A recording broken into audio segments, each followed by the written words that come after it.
नमस्कार, मैं हूं चंदन कुमार। स्वागत है आपका अंग महाजनपद के सबसे पुराने और भरोसेमंद न्यूज प्लेटफॉर्म अंगवानी.com पर। अंगवानी.com के आपकी बात कार्यक्रम में आज हमारे साथ बात करने के लिए डॉक्टर जेनी सबनम जी।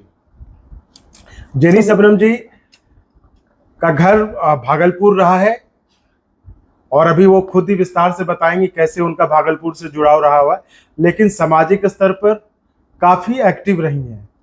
लेकिन बाद में शादी के बाद दिल्ली शिफ्ट हो गई, तो फिर भी दिल्ली रह के भी उनका भागलपुर आना जाना लगा रहा।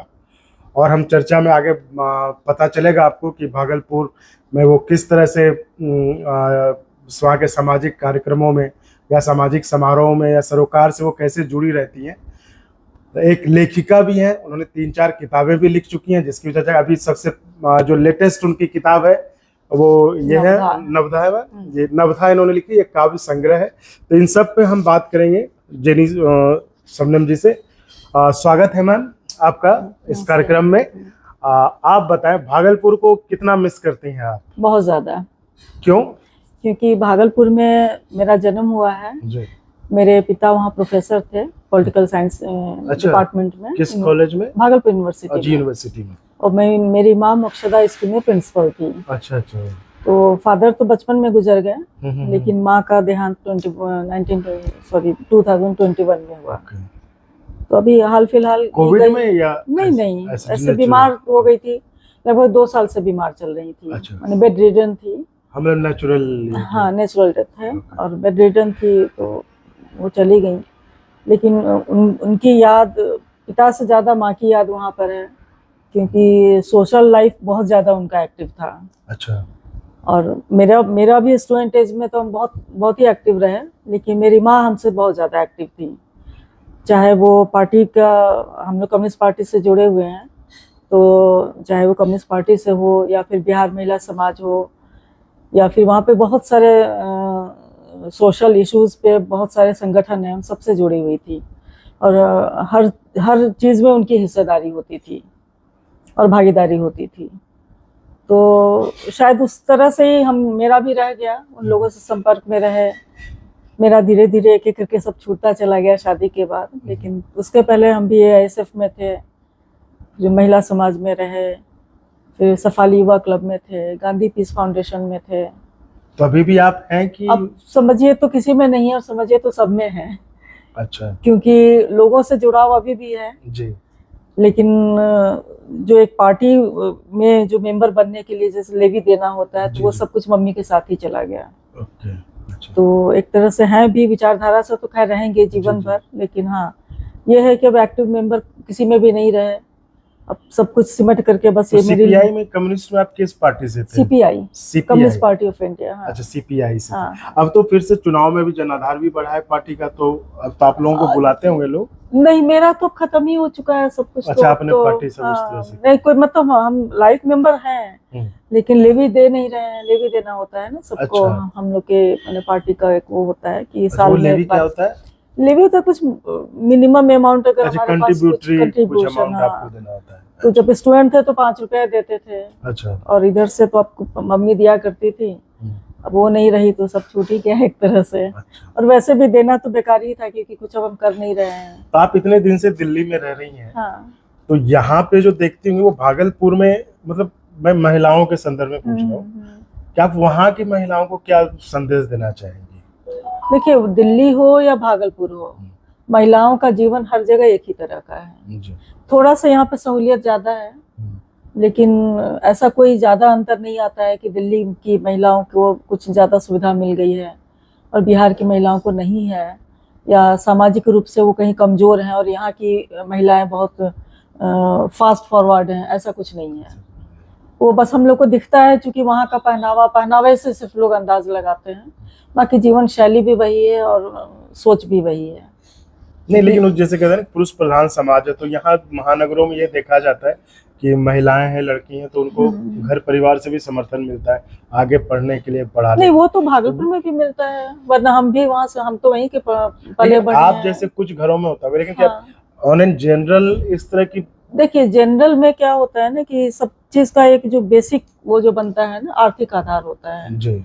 जहाँ कहीं भी आर्थिक रूप से अगर हम लोअर मिडिल में भी हैं, तो वो बेटा हो या बेटी हो, सबको लोग पढ़ाते हैं।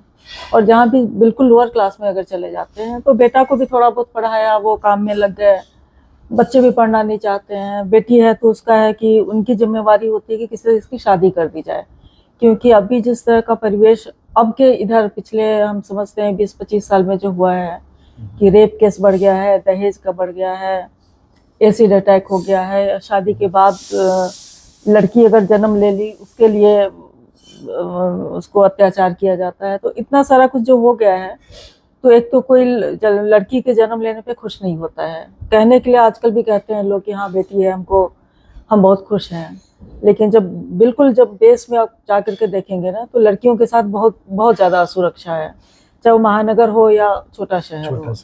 महानगर का बस इतना ही फर्क पड़ता है कि यहाँ पे मीडिया है, किसी भी बात में तुरंत मीडिया पहुँच जाती है। छोटे शहर में बात दब जाती है, लेकिन समस्या हर जगह एक ही तरह की है, क्योंकि औरत ही अपने आप में एक तरह की समस्या बन गई है पुरुषों के लिए कि चाहिए भी औरत और बर्बाद भी करना है औरत को। तो अब ये इसका तो कोई समाधान ही नहीं है। उपाय क्या है, कुछ लग रहा है आपको? उपाय तो हमारे अपने मतलब हम ये नहीं कर रहे कि एक औरत होने के नाते हम बोल रहे हैं, लेकिन मेरी अपनी समझ है कि जब बच्चे बेटा बेटी जब पैदा लेता है तो जब उनकी परवरिश जब हो रही होती है उस वक्त ही बच्चों को, विशेष करके बेटों को, ये सिखाना चाहिए कि बेटी जो तुम्हारी बहन है वो तुम्हारे बराबर है। और माँ बाप को ये करना पड़ेगा, ऐसा नहीं कि बेटी है तो उसको कह दिया कि जाओ तुम पानी लेकर आओ, बेटा है तो उसको बोल नहीं रहे हैं, बेटी है तो झाड़ू लगा देगी, बेटा को नहीं कहेंगे। ये तो कहते हैं छोटे शहरों में ज्यादा है ये वाली चीजें कि बेटी है तो उसको थोड़ा पिछली रोटी हाँ पिछली रोटी देंगे। हाँ, मेरी एक कविता भी है इस पर। अच्छा। हाँ पिछली रोटी मतलब हाँ, तो कैसे मतलब ये सारी चीजें तो... रोटी का बंटवारा भी कैसे होता है। यहाँ तक आपको हम बताएं कि जब हम एमए कर रहे थे तो हमारा जो ये था जो सिनॉप्सिस हमें जो लिखना था, तो उसके लिए हम एक क्वेश्चन आयर था, उसमें हमारा एक क्वेश्चन एक था कि किस किस घर की महिलाएं, मतलब 100 औरतों पे किए थे हम, डिसर्टेशन के लिए था। तो उस क्वेश्चन आयर में था कि कौन सी महिलाएं हैं जो पुरुष से पहले खाना खा लेती हैं। तो अधिकांश का था कि वो घर का जो भी मर्द है वो खाना खाता है उसके बाद खाती हैं। तो हमारी समझ में नहीं आया कि ऐसा क्यों है, क्योंकि बना रही है वो तो उनको तो चेक कर देखना चाहिए, मर्द तो बनाते नहीं है खाना। हाँ हालांकि कुछ छोटे घरों में जहाँ आर्थिक रूप से कमजोर हैं वहाँ पे कुछ पुरुष खाना बनाते हैं, वो भी इसलिए बनाते हैं क्योंकि महिला जो उस घर की है वो किसी के घर में काम करती है, खाना बनाने चली जाती है, कुछ इस तरह कुछ हाँ अस्वस्थ है तो भले कर ले, लेकिन ऐसा करो खाना बनाने कहीं जा काम उसको अगर लग गया है तो कहीं काम कर रही हाँ तो वो थोड़ा बहुत उसका हेल्प कर देंगे। ये एक प्रॉपर जो घर देखना होता है कि घर में साफ सफाई करना, खाना बनाना, बच्चे को पढ़ाना, स्कूल भेजना, वो सब जगह महिलाओं का काम है, चाहे महानगर में आप जाएं या भागलपुर में जाएं। लेकिन आपने कहा ना कि ये जो रोटी वाली जो इस तरह के जो भी किस्सा है ये छोटे शहरों में ज्यादा है। हाँ ये छोटे शहरों में भी वो तो ये कैसे बदलेगा? ट्रेडिशनल फैमिली जहाँ है ना वहाँ पर है। ये बदलेगा कैसे? ये अब बदल चुका है। अच्छा। अब नहीं रहा है ऐसा। लेकिन हाँ बिल्कुल हमको लगता है कि ये बदल चुका है, क्योंकि भागलपुर से तो हमारा जुड़ाव आज भी है, हम आज भी अपने गांव जाते हैं। मेरा गांव शिवहर में है। बदल गया तो फिर आपने किताब इस पे कविता क्यों लिखी है पहले? क्योंकि हमारे ये कविता जो लिखना होता है वो ऐसा नहीं कि हम अभी सोच के लिख रहे हैं, एक जन्म से जब हम जो उस वक्त भले समझ ना हो लेकिन उस वक्त कुछ हम देख रहे होते हैं जो हम समझ में नहीं आती। कौन सी इसमें है ये? मेरी आपके पास आपकी किताबें हैं मेरे पास, कौन सी किताब में है ये लम्हों का सफर, वो वाली क्षणिका जिसमें वो है आपने जो कहा ना अच्छा, कि रोटी वो वाली, इसमें मर्जीना में है ये। अच्छा ये सिर्फ क्षणिकाओं की किताब है ये मर्जीना। अच्छा। तो इसमें स्त्री पर अलग से ही मेरा लिखा हुआ है, ये तो खोजना पड़ेगा कहाँ पर है ये। नहीं ये वाला नहीं है।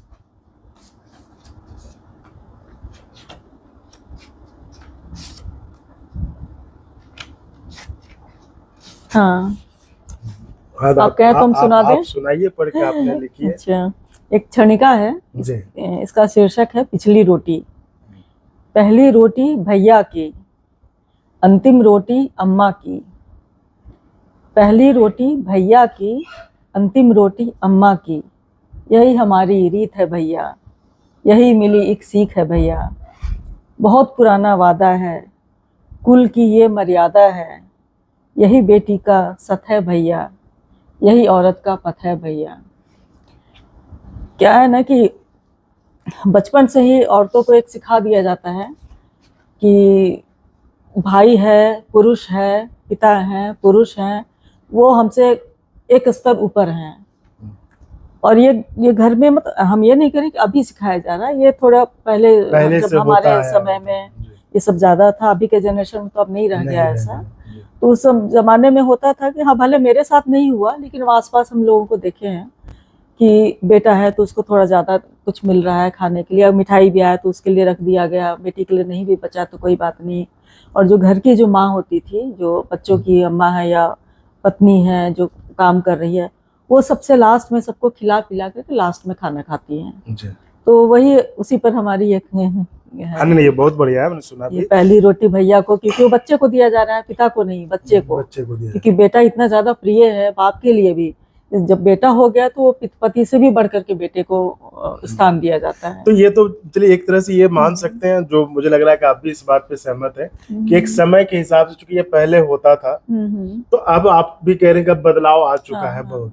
तो अब किस तरह की नई चुनौतियां महिलाओं के लिए या लड़कियों के लिए समाज में या देश में जो भी, वो किस तरह की नई चुनौतियां किस तरह की हैं? देखिए, नई चुनौती अभी जो मैंने रिसेंटली अब अगर हम कहें तो रेप केस बहुत ज्यादा बढ़ गया है।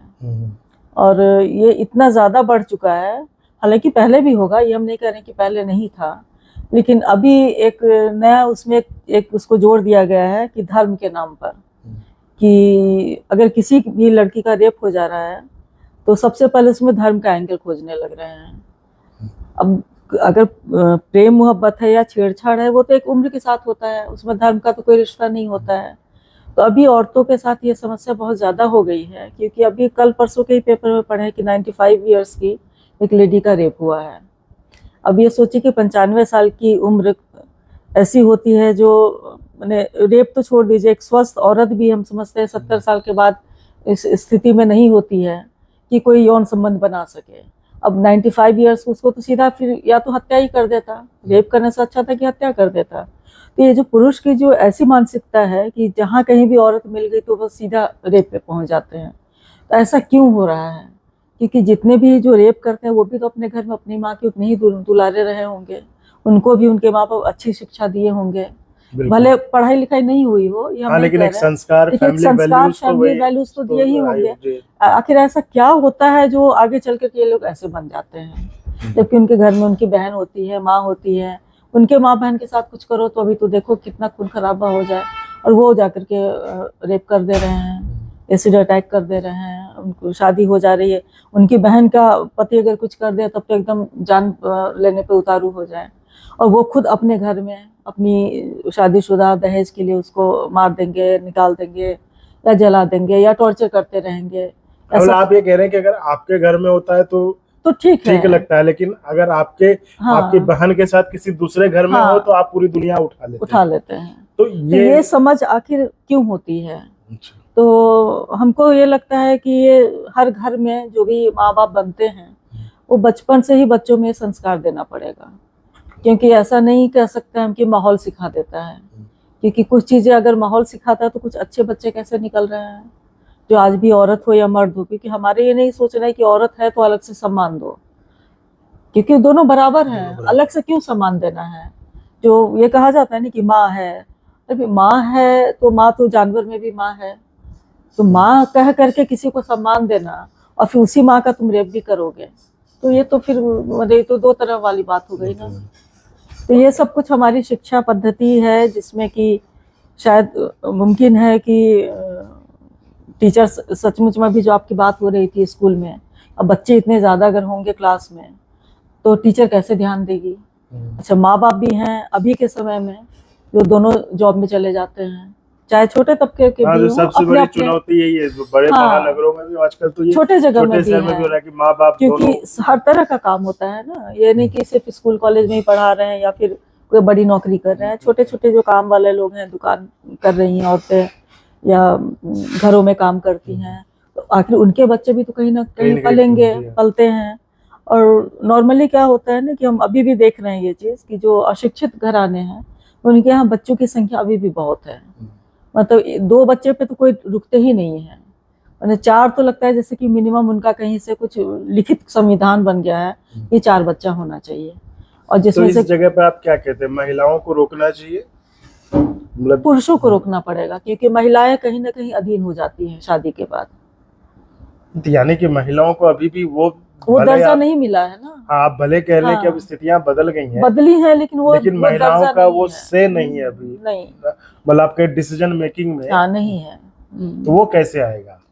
उसका तो एक ही है कि घर से जब मर्द अगर सुधर जाएंगे तो औरतों को तो फिर अपने ये आप तो सब एक कुछ तरह से हो मिल गया कि जाएगा। आपने सिर्फ मर्द को दोषी ठहरा दिया कि नहीं, मर्द को दोषी नहीं ठहराया। समय के साथ जब साथ नहीं, चेंज जब हुआ ना, पालन पोषण होता है तो औरत मर्द समय दोनों के साथ करते हैं। चेंज हो रहा है ना सब कुछ, तो ये कैसे चेंज है? ये शिक्षित समाज में चेंज हुआ ना, ये अशिक्षित समाज में भी हम चाहते हैं कि चेंज हो। तो आप ये कह रहे हैं कि शिक्षा का प्रचार प्रसार होना हाँ, तो सिर्फ शिक्षा नहीं, देखो कहते हैं ना कि अवेयरनेस होना। चाहिए जी। तो ये जो अवेयरनेस होता है ये सिर्फ शिक्षा से भी नहीं होता है, क्योंकि गांव में भी या कई सारे हम पढ़े लिखे लोगों को भी हम देखने के 3-3 4-4 बच्चे हैं, और हमको आश्चर्य भी होता है। एक हमारे मित्र थे, उनको भी 4 बच्चे। हमको लगता था कि आप इस जमाने में इतनी महंगाई, लोग को पढ़ाने लिखाने में इतनी दिक्कत है और 4-4 बच्चे हैं। और तो और लालू जी का जब हम सोचते हैं तो हमको बहुत ही आश्चर्य होता है कि 2 बेटा, इतनी सारी बेटियां, और वो जबकि समाजवादी विचारधारा के हैं। इतने सारे बच्चे कैसे, जब उनके लिए और लड़का लड़की सब बराबर है। लेकिन अब क्या कर सकते हो, तो पढ़े लिखे थे, राबड़ी देवी तो आपको भले नहीं लगता है है। कि महिलाओं को मना कर देना चाहिए कि नहीं, अब 2 के बाद आगे? देखिए, महिलाएं तो नहीं चाहती हैं। महिलाएं चाहती हैं कि हाँ, अगर बेटी उनको ज्यादा हो गई है तो चाहती है कि एक बेटा जरूर हो। तो यानी कि और महिलाओं ये भी कहीं ना कहीं दिमाग में वो जो बसा हुआ है कि हमारा कुल कैसे चलेगा। और होता क्या है ना कि बेटियां जो होती है शादी के बाद तो चली गई, अब चली गई तो उसका घर कैसा मिला, फिर वहां जाके फिर वो पुरुष पे डिपेंडेंट। तो ये जो पुरुष पे डिपेंडेंसी है ना, चाहे हमारा घर हो या हमारी बेटी हो, सब उसमें चला जाता है। और हमारे घर में जो बहू भी आती है तो नॉर्मली है कि ठीक है, सास ससुर अच्छे हैं, फिर भी कहीं ना कहीं जाकर के वो पति से वो दबी रहेगी। और सास ससुर के साथ अगर रिश्ता अच्छा भी है तो लेकिन बेटी को और बहू को एक साथ अगर रखें तो बराबर नहीं करते हैं। तो कहीं ना कहीं औरतों का दर्जा तो अभी भी नीचे है ही। हाँ, ये जरूर है कि पढ़े लिखे समाज में हो चुका है बराबर, और अनपढ़ समाज में या थोड़ा आर्थिक स्थिति जहाँ निम्न है। तो फिर आप ये कह रहे हैं ना कि महिलाओं की भी सहमति होती है इसमें ना? सहमति नहीं होती है, मजबूरी होती है। सहमति नहीं कहना है कि आगे जैसे आपने कि वंश चलाने का, या घर आगे चलाने का। वंश चलाने के लिए बेटा की मजबूरी की 4-5 बच्चा पैदा करने की तो मजबूरी होती है। क्योंकि जिनको अगर एक बेटा हो जाए तो भी चाहे करा सकती हैं, क्योंकि अब तो वंश चल जाएगा। एक बच्चे पे नहीं रुकने देते हैं, 4-5 बच्चे हो जाते हैं। तो इस पे लगता है कि आप कुछ कर सकती हैं, मतलब कोई एक अभियान या कुछ लोगों को जागृत करने, कुछ ऐसा? क्योंकि आप इस बात पे, मैं देख रहा हूँ कि पूरे बातचीत के दौरान आपने इस पे बहुत फोकस किया और बार बार आपने इस चीज का हम एक घटना बता रहे हैं मेरे गाँव की, शिवहर जिला के हम रहने वाले हैं, वहाँ कोठिया गाँव। अच्छा, मतलब मायका आपका? मेरा मायका शिवहर। हाँ, भागलपुर में मेरा जन्म हुआ। मेरे पिता प्रोफेसर थे, तो इसलिए हम लोग थे वहाँ। वैसे रहने वाले हम लोग शिवहर जिला के हैं। अच्छा। तो वहाँ पर किसी के घर में एक बेटा हो गया, फिर एक बेटी हुई, फिर एक बेटी हुई। तो उसकी सास का कहना था कि चूंकि एक ही बेटा है, हो सकता है उसको कुछ हो जाए, इसलिए एक और बेटा चाहिए। अब वो औरत परेशान की, एक तो 3 बच्चे को पालो, साल बच्चा हो रहा है, कम उम्र में शादी है, कर रहे हैं, लेकिन जिद है सास का एक और बेटा चाहिए। एगो को हो जाएगा कुछ तो एगो तो रहेगा। अब इस तरह की सोच में कोई औरत क्या करे, ना पति मानने को तैयार है, ना सास ससुर मानने को तैयार है, जबकि बेटा है उसके पास, कुल चलाने वाला है। तो इस तरह से हो रहा है। तो मतलब सोच बदलने की जरूरत है। और ये सोच शिक्षा से नहीं आने वाला कि हम पढ़ा दिए, स्कूल कॉलेज में डिग्री ले लिए तो सोच बदल जाएगा, ऐसा नहीं होना। इस बात से तो हम भी सहमत है कि ठीक है, ये अगर बदलाव लाना है तो ये सोच के लेवल पे है। सोच के लेवल पे बिल्कुल नीचे स्तर से करना पड़ेगा ये। ये शिक्षा से और कॉलेज में पढ़ा करके, या कोई जैसे दिल्ली जैसे महानगर में अगर हम वो कई सारा होता है ना नाटक वो करके करते हैं, उन सब का नुक्कड़ नाटक कुछ नहीं होता उन सब से। उस घर के महिला पुरुष मैंने एक एक करके घर घर जाकर के सब करना होगा, सबको बताना पड़ेगा, समझाना पड़ेगा। क्योंकि जब हम कॉलेज में थे तो एक RS ये NSS करके, नेशनल सेविंग सर्विस करके, नेशनल सर्विस स्कोर करके एक वो चलता था, ठीक है, जैसे NCC होता है ना, उसी तरह से था। तो हम भी थे उसमें मेंबर थे, तो हम लोग कुछ गांव देहात में जाया करते थे। तो वहाँ की औरतों से हम पूछे कि आप इतना सारा बच्चा जो आप लोग सोच रही हैं, ऐसा क्यों? तो बोली कि क्या है, तो अगर 2 बच्चा रहेगा तो पढ़ाएंगे लिखाएंगे, उसमें इतना खर्चा करेंगे, और 5-6 बच्चा अगर हो गया तो सबको खेत में लगा देंगे, हमको ज्यादा आमदनी मिलेगा। सेम घटना भी आपको हम बता रहे हैं। इन 1989 में भागलपुर में दंगा हुआ था। मेरे घर में काफी बड़ा दंगा हुआ, 22 लोग मारे गए थे। नया बाजार में हुआ था। आपके घर में? मेरे घर में, हमारे घर में काफी सारे मुस्लिम को हम लोगों ने छुपाया था, तो पर नहीं बचा सके। तीसरे दिन वो लोग आ गए, दंगाई लोग, और सबको हम लोग पहचानते थे, हम सब पहचान रहे थे कि कौन है वो लोग, लेकिन नहीं बचा सके, तो 22 लोग मारे गए थे।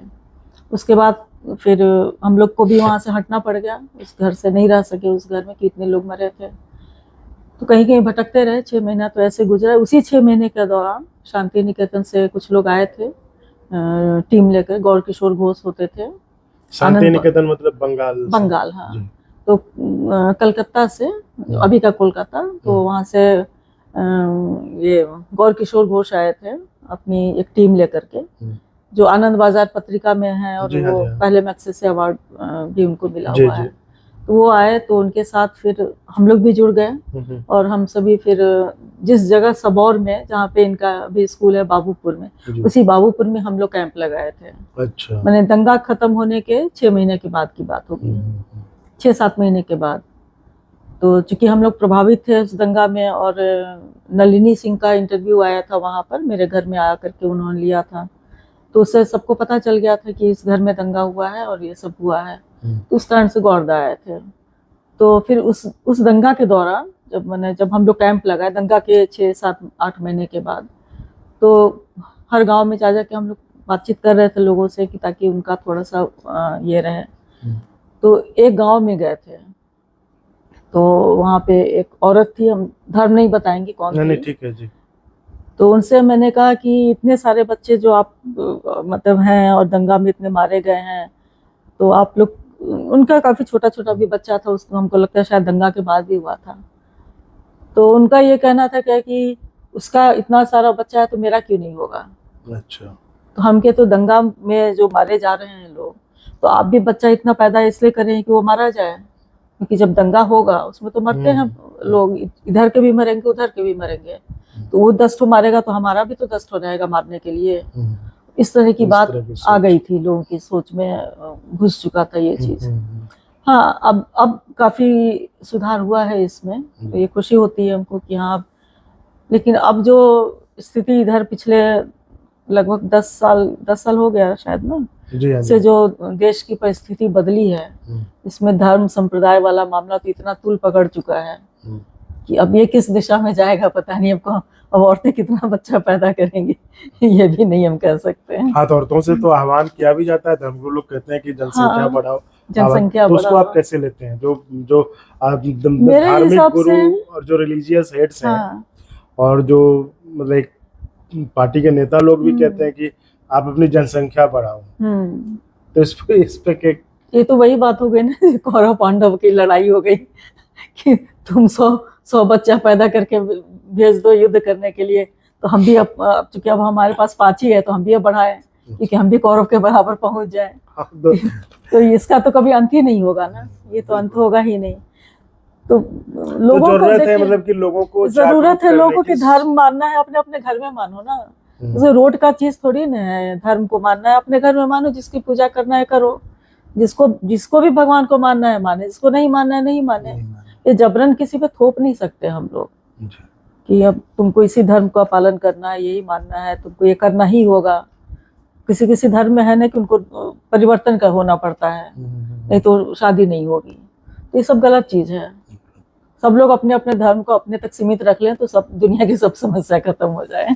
तो आपने देख रहा हूँ किताबें आपकी बहुत सारी हैं, आपने ये कितनी किताबें लिखी हैं अभी तक? मेरी अभी तक 5 किताबें आ गई हैं। 5 आई हैं ना? अच्छा, ये जो किताबें हैं प्रवासी मन, ये हाइकू संग्रह है। अच्छा, क्या हुआ ये? इसमें सिर्फ हाइकू होता है, ये 3 पंक्ति की कविता होती है। अच्छा, इसको हाइकू कहते हैं? हाँ। अच्छा। ये जापानी छंद होता है ये। अच्छा। तो इसी का हिंदी में हम लोग लिखते हैं, हिंदी हाइकू।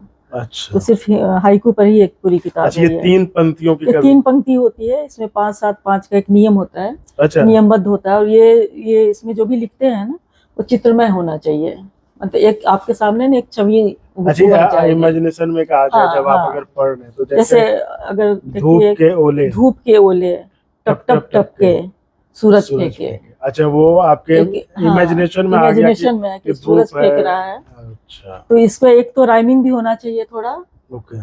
थोड़ा सा मतलब वो ना कि काव्य है तो थोड़ा सा तो होना चाहिए। और इसका होता है कि 5 ही होना चाहिए, ये ज्यादा नहीं हो सकता, एक नियमबद्ध चलता है। ये जापानीज जो आप कह रहे हैं कि क्या कह रहे हैं इसको, जापानी विधा है ये, जापानीज विधा ये अपने इसको देश अभी में काफी हाँ प्रचलित है। हाँ काफी सालों से है ये। अच्छा ये मेरी किताब उसी पर ही है। अच्छा, इसमें मेरे 1060 हाइकू हैं इसमें। 1060 है। हाँ। कितने दिन लगे आपको लिखने में ये हाइकू की शुरुआत तो बहुत मजेदार रही मेरे लिए, अच्छा क्योंकि पहले हमें पता नहीं था, जानते थे कि हाइकू होता है लेकिन लिखना नहीं आता था। अच्छा, फिर कैसे? और एक रामेश्वर काम्बोज हिमांशु है, बहुत अच्छे बड़े साहित्यकार हैं। हाँ, उनका उन्होंने लिखा हाँ, भी है इस पुस्तक के लिए। तो वो रिटायर्ड प्रिंसिपल हैं केंद्रीय विद्यालय के। अच्छा। तो उनसे वो कहीं पे मेरी कोई कविता पढ़े नेट पे, तो उन्होंने मुझे मेल किया कि आप अच्छा लिखती हैं ऐसे ऐसे। तो हमको भी बहुत खुशी हुई कि भाई मैंने इतने बड़े कोई साहित्यकार कहे कि अच्छा लिखी हो कोई कविता। तो फिर उन्होंने कहा कि तुम हाइकू लिखो। अच्छा। और समझाए, पूरा नियम हम सब बता दिए, हम सुन लिए, समझ गए, उनसे मिल करके भी समझे। फिर भी 1 साल तक हमको समझ में नहीं आ रहा था कि हम करें कैसे करें। एक दिन अचानक हम भागलपुर जा रहे थे और जाते जाते ट्रेन में अचानक बाहर देखते देखते कुछ सूझ गया। जो ये जो प्रवासी मन है ना, इसी पर ये मेरा पहला हाइकू है। अच्छा, मतलब आप जब ट्रेन से जा रहे थे तो प्रवासी मन पहला मतलब वही आया? हाँ, पहला वही हम हाइकू लिखे। तो ये इसको लिखने में जो मेरा 1 साल लगा। अच्छा, मतलब ये तो सारी बातचीत होने के बाद आपने के बाद 1 साल लग गया हमको समझने में कि हम हाइकू लिखे कैसे, क्या करना है। और लिख ही नहीं पा रहे थे। कभी लगता था कि अक्षर मिलाते थे, फिर लगता था कि नहीं तो हो नहीं रहा है। तो चलते चलते ट्रेन में अचानक से हम करीब 10 हाइकू लिख गए। और तुरंत काम्बोज भाई को फोन किए कि भैया हम लिख लिए 10 हाइकू। तो बोले कि भेजो। तब तक तो खैर मोबाइल का जमाना था ही, ये 2010 या 11 की बात होगी। फिर फटाफट उनको वहीं से ट्रेन से ही उनको मैसेज। क्या लिखा आपने? पहला हाइकू है हमारा, लौटता कहाँ मेरा प्रवासी मन, कोई ना लौटता कहाँ मेरा प्रवासी मन, कोई ना घर। अच्छा, ये आपने उस ट्रेन में ही सफर के दौरान में लिखा मैंने। तो इन्होंने, रामेश्वर जी ने आपको हाइकू लिखने के लिए प्रेरित किया या ऐसे का कविता लिखो? नहीं, हाइकू। अच्छा, हाइकू ये जापानी छंद में वो मैंने, बाकी तो हर विधा में वो मैंने बहुत माहिर है, लेकिन हमें इस जापानी छंद का किसी भी विधा में हमको नहीं पता था कि कैसे लिखते। तो उन्होंने आपको एक तरह से उन्होंने मुझे हाइकू लिखना सिखाया, हाइगा सिखाया, ताका, चौका, सेदोका, ये सब जापानी विधा है। ये सारी जापानी काव्य विधा है। अच्छा, तो हाँ, मतलब ये जैसे एक प्रकृति पर देखिए, विनाश होता चहुओर आतंक, प्रकृति रोती।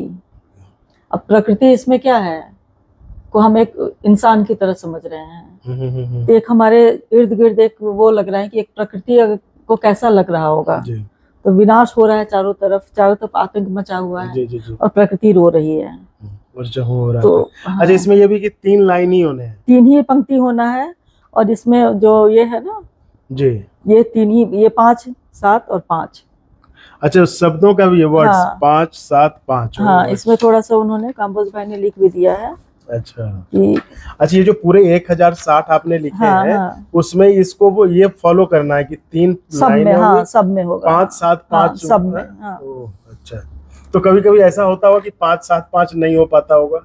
हाँ, तो वैसे मैं लिख लेते होंगे, लेकिन फिर लगता होगा कि इसको हाँ, जैसे कि एक हम बता रहे हैं, जैसे ये ना प्रेम बगिया जी, प्रेम बगिया, चूंकि अब प्रेम की बगिया लिखना होता जी। अच्छा, तो एक अक्षर ज्यादा बढ़ जाता तो हाइफन लगा देने से वो हो जाता है ना, उसका मतलब हो जाता है। तो प्रेम बगिया, ये उजड़नी माने प्रेम की बगिया जी, हाँ, ये उजड़नी ही थी, सींच ना पाई।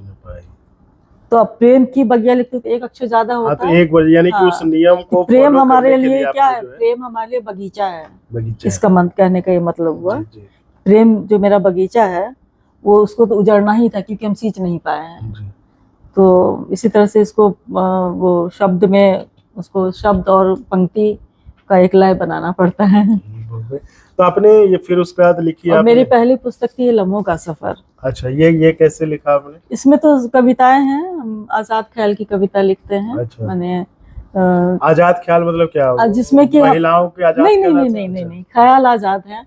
मतलब कि हमारे इसमें लय जो हमारा बनता है ना, तुकांत हाँ। कविता नहीं है कि अच्छा अच्छा। जैसे गजल में आप देखो ना लास्ट में राइमिंग होता है, तुकबंदी होता है। जी जी। तुकबंदी नहीं कहना चाहिए, तुकबंदी का मतलब होता है कि अर्थहीन है। अच्छा। तो तुकबंदी नहीं हुआ वो। तुकबंदी जिसको आप कह रहे हैं वो भी हम कुछ लिखे हैं। हाँ, मतलब वो जो कि मिलता हाँ, है तुक ना, मिलता है तुक जिसको, मिलता है हाँ। जिसको, जी।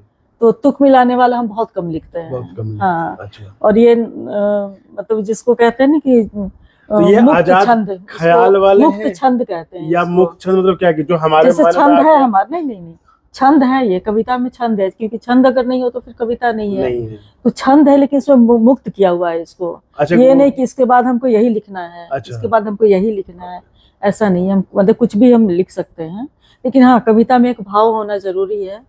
ऐसा मतलब नहीं कि भाव है, लेकिन हाँ, वो नियम नहीं कि इसको इसके हाँ, बाद यही हाँ, होना। हाँ, जैसे यही कि होना हाइकू है। में था कि 5 5 7 और 7 5, ये हाँ, वो भी ये नहीं, नहीं हाँ, है। जो हम आ गया वो मन में भाव आ गया, मिलता हाँ, है हाँ। तो तो ठीक है। कुछ लोग होता है जो छंदमय कविता लिखते हैं ना, जी। जैसे कि जो गीतिका के रूप में हो जाता है। जी जी और हमारा है कि ज्यादातर छंदमुक्ति हम लिखते हैं। जी। और ये आपने कब लिखी? ये किताब मेरी छपी है 2020 में। 20 में।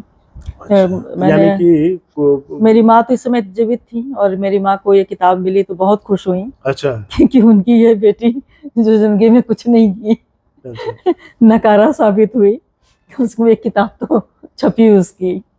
उसके बाद कौन सी किताब लिखी आपने? दूसरी किताब ये प्रवासी मन। अच्छा। फिर तीसरी आई थी, ये सिर्फ क्षणिका है इसमें।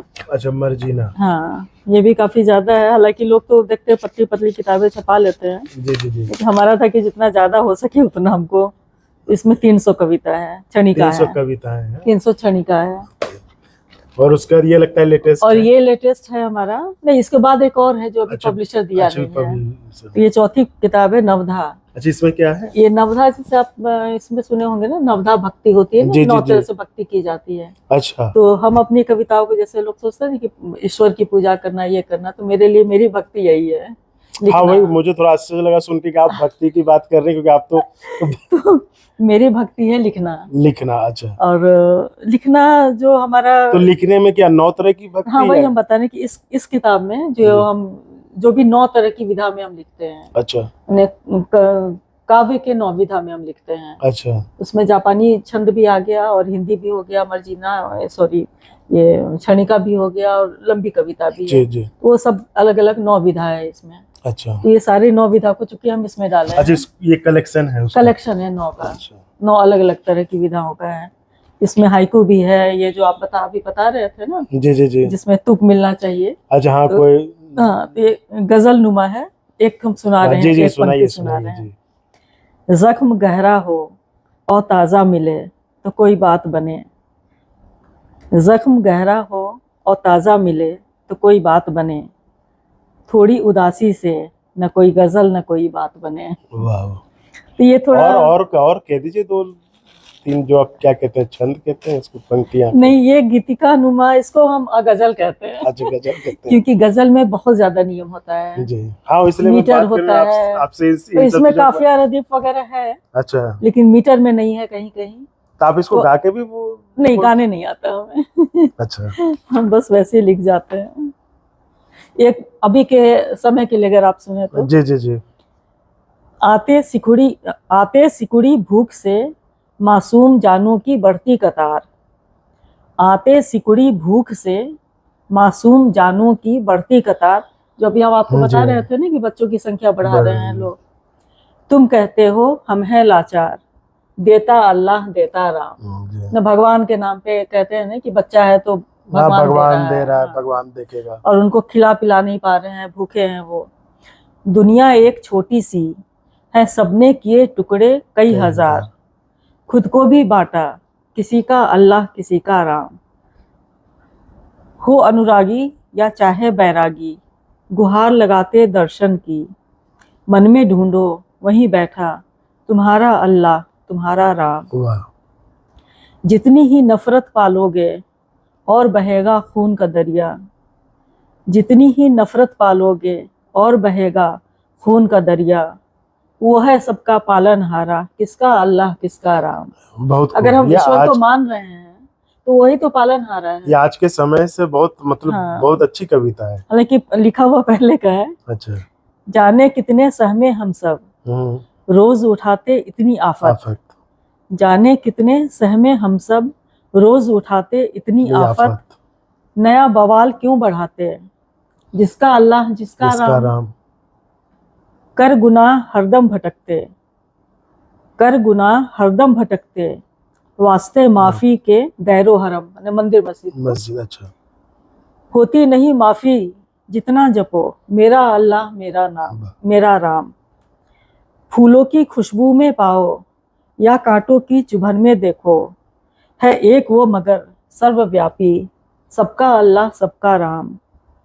तुम भटको मंदिर मस्जिद, मिलेगा न कोई तारणहार।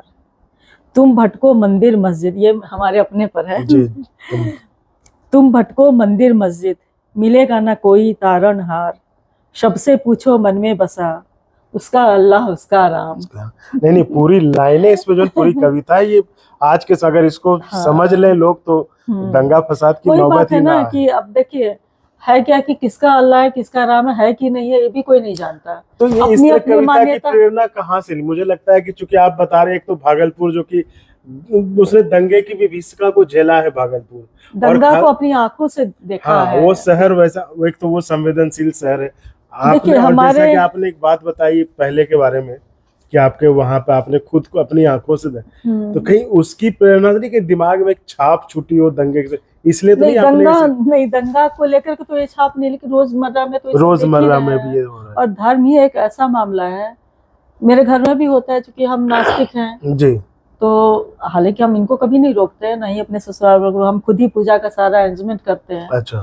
ये हम नहीं मानते हैं, लेकिन हाँ अब तो कुछ नहीं बोलते हैं, ये मैंने अभी नहीं बोलते हैं, लेकिन पहले बहुत नाराज हो जाते थे।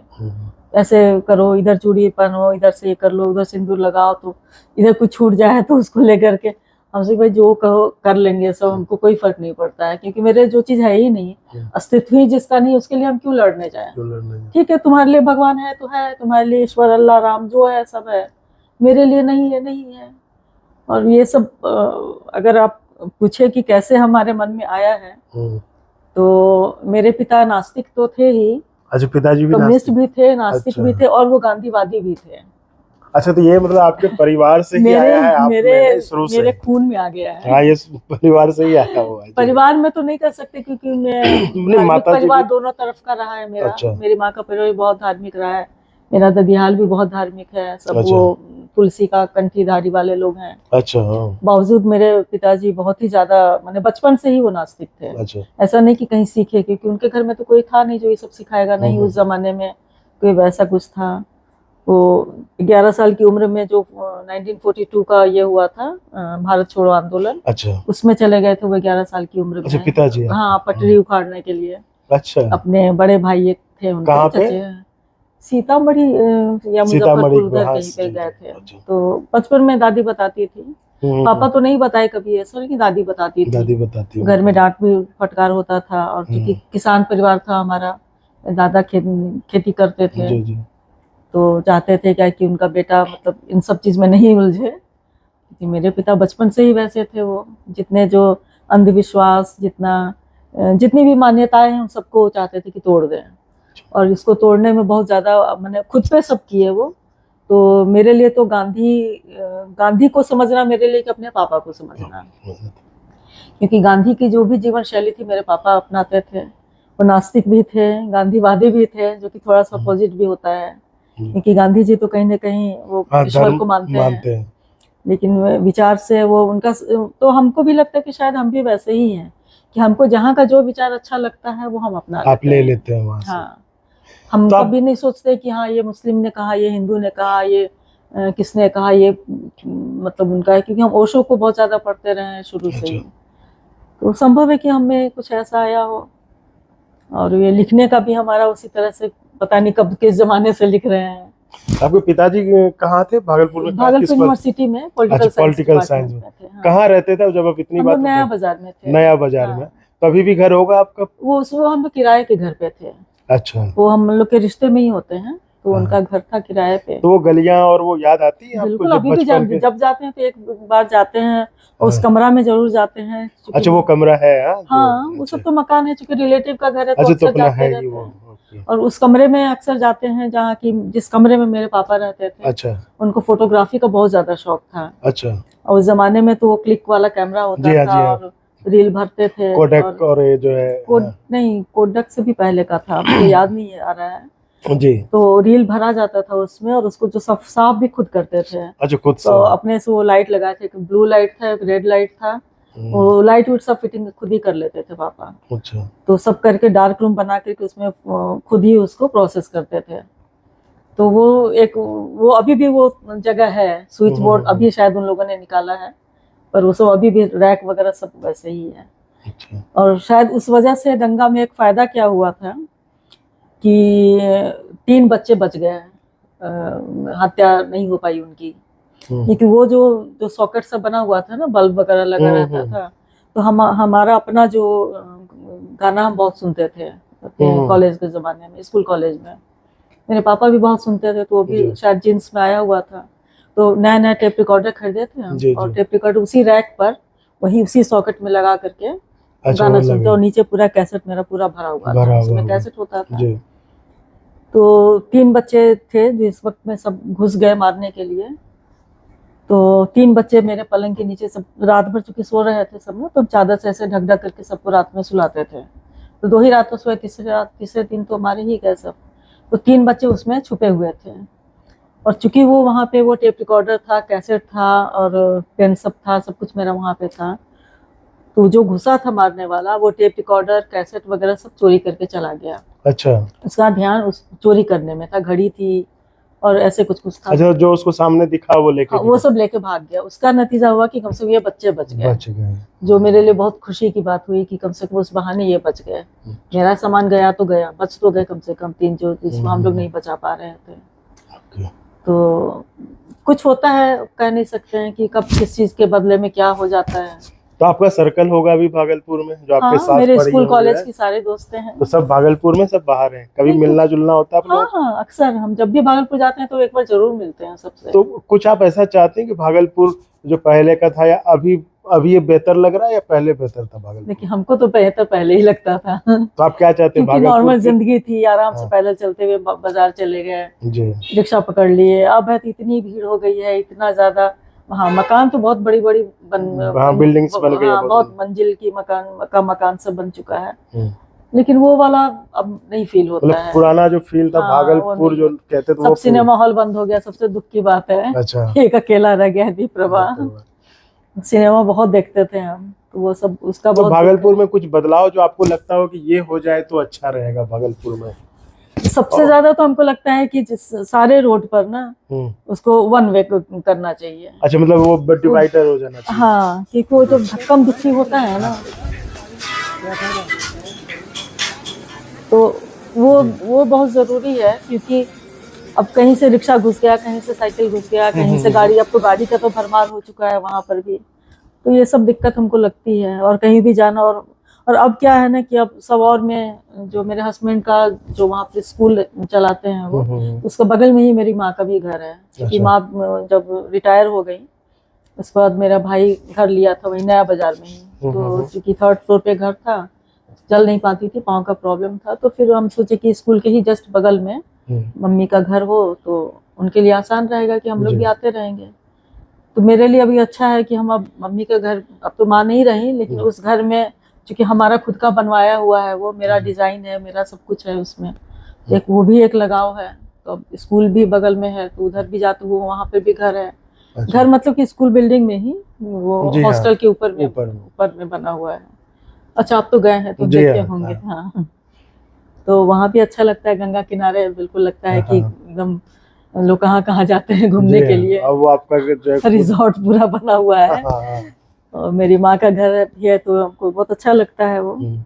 पर ये है कि दूर हो गया शहर से थोड़ा, ये जो हम लोग की आदत थी पैदल कहीं निकल गए हमें में कहता कि शहर में कुछ ऐसी चीज जो आपको लगता होगा कि हाँ, एक तो आपने कहा कि रोड पे डिवाइडर होना हाँ बहुत चाहिए, जरूरी आने है। जाने वालों को हाँ, बिल्कुल अलग होना चाहिए, अलग हो। और कुछ जैसे शहर के स्वास्थ्य में या शिक्षा व्यवस्था में, स्वास्थ्य में तो बहुत ज्यादा जरूरी है, क्योंकि कि एक लगना भी चाहिए ना कि बड़ा उससे भी शहर। ज्यादा जरूरी है रोड और गंदगी ना, ये हमको लगता है कि बचपन का तो खैर हमको नहीं याद है, लेकिन पिछले 50 साल से मतलब अब जाकर के रोड थोड़ा सुधार हुआ है जी, और गंदगी तो अभी भी नहीं, अभी ये भी नहीं उसी स्मार्ट सिटी और तो कुछ नगर नहीं निगम। हाँ ये कुछ तो थोड़ा कर रहे हैं लोग, लेकिन बहुत ज्यादा जो जैसा हम सोचते थे, जी जी, क्योंकि हमको अभी भी दिल्ली का कोई गली चले जाइए, छोटा गली कोई, हमको उसमें भी भागलपुर दिखता है। हम सोचे भागलपुर में तो ऐसा ही है, नया है, ऐसा क्या। अब यहाँ के पॉश एरिया में आते हैं तो ठीक है, अलग ठीक है, लगता है। लेकिन कोई छोटा मोहल्ला जैसे गौतम नगर में हम लोग रहते तो हमको तो भी एक भागलपुर ही दिखता था। आप उधर चले जाइए मतलब आप ये कह रहे हैं कि गंदगी पे हाँ, जो शहर को साफ और सुथरा बनाना चाहिए। साफ सुथरा बनाना चाहिए। और आज की बात नहीं है, बहाना वहाँ के लोग करते हैं कि डीएम ऑर्डर नहीं करते, म्यूनसिपैलिटी का ये है वो है, चलता रहता है ये जी सब। जी जी, क्योंकि काम अगर कोई भी करना चाहे तो उसको कोई सरकार नहीं रोक लेती है, सकती। और आदत पड़ गई है हमको। हम लोग शहर कितना भी तरक्की कर जाए, कितना भी मॉडर्न बन देखिए जो जाए, बेसिक लेकिन अगर साफ हाँ, सफाई ना रहे शहर में। देखिए आदमी के लिए, इंसान हो या जानवर हो, सबके लिए एक बेसिक चीज होता है, रोटी कपड़ा मकान स्वास्थ्य शिक्षा, ठीक है। और हम लोग क्या देखे हैं भागलपुर में, एक हमारे पास में ही ग्वालटोली था, वहां पर जो गाय पालते हैं वो लोग गाय को पंखा लगाए हुए हैं, ठीक है, क्योंकि उनको भी तो गर्मी लगती होगी, तो नहीं है, सिर्फ गाय की परवाह है लोगों को। गाय से रोजी रोटी है। अब गाय को माता इसलिए बनाया भी गया है क्योंकि उनसे फायदा बहुत ज्यादा मिल रहा है, बिजनेस किए हुए हैं। तो गाय को पंखा लगा है। अभी हम देखे थे कि एसी भी लगाया गया है गाय को, गरीब के घर में पंखा तक नहीं है। तो ये सब काम, ये गरीबी है क्यों? गरीबी इसलिए है क्योंकि अगर हमारी सरकार, अगर हम तो ये सोचते हैं ना कि किसी एक आदमी को आप 50,000 रुपया तनख्वाह दे करके कोई काम करा रहे हैं, 8 घंटा 10 घंटा आप उसको लगा रहे हैं, उसकी जगह आप 4 आदमी को लगा दीजिए, 50 की जगह 20-20 हजार रुपया दीजिए, ये 4 आदमी को काम दीजिए, तो 4 आदमी का घर भी ठीक हो जाएगा, 4 आदमी का परिवार भी स्वस्थ रहेगा, सुशिक्षित होगा, और उनका जो भरण पोषण होगा, वैसे बच्चे भी अच्छे निकलेंगे। फिर जो इतने खराब स्थिति में रह रहे हैं उनसे कैसे हम लोग उम्मीद कर लें? जिनका पेट नहीं भरा तो चोरी ना करेंगे तो क्या करेंगे? पेट भरेंगे कैसे? तो इस आपकी बात में आज हमने सुना डॉक्टर जेनी सबनम जी से, वो रहती दिल्ली में है, हालांकि भागलपुर वो आते जाते रहती हैं, लेकिन फिर भी उनका दिल अभी भी भागलपुर में रहता है। जैसा कि उन्होंने बहुत बातें बताई कि भागलपुर में क्या क्या किस पे काम करने की ज़रूरत है और क्या सुधार लाने की ज़रूरत है। तो उम्मीद करते हैं प्रशासन इस वीडियो को सुनेगा, देखेगा, तो कुछ सुधार और इम्प्रूवमेंट करेगा। बहुत बहुत धन्यवाद डॉक्टर धन्यवाद आपका साहब।